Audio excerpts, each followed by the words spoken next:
The government will ramp up efforts to close the economic gap across the country through its Shared Prosperity Vision 2021 to 2030, which was discussed at a special cabinet meeting today. Speaking to the media after chairing the meeting in Putrajaya, Prime Minister Tun Dr. Mahathir Mohamad said the government will also look beyond pay rise in increasing worker productivity in the country. Umpamanya kita sekarang ini sudah masuk dalam bidang aerospace. Bahkan enjin kapal terbang sekarang ini sebahagiannya diperbuat di Malaysia. Dan mereka yang boleh buat kerja ini mempunyai kebolehan tertentu.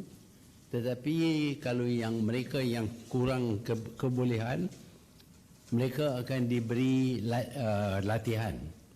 Di sini peranan Tibet semua bersetuju adalah satu peranan yang penting untuk meningkatkan keupayaan the skills of our workers. And because it is important, kita nak bagi priority kepada adanya latihan Tibet ini. On the country's distribution of wealth, Tun Dr. Mahathir said a program must be set up to raise the income of rural areas. He added there is a notable income gap between urban and rural areas, with the former being generally richer with a lower poverty rate. He also said that Kelantan, Perlis and Kedah have been identified as poor states in the country. Meanwhile, the government will no longer allow the sale of public contracts, licenses and approved permits, APs, which Tun Dr. Mahathir said was a commonplace in the past.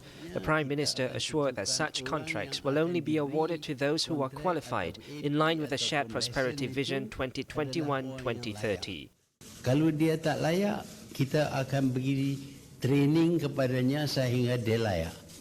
Kalau dia tak layak, tak ada duit, tak ada kemahiran, tak tahu bisnes, tiba-tiba diberi kontrak, yang itu will not achieve, in the end, will not achieve the objective. Kita punya objective is that in the end, we achieve the target, not in the beginning. Dulu kita create banyak opportunities bagi kontrak rata tempat kepada semua orang. Tapi dia cuma jual kontrak. This time, no selling of contract.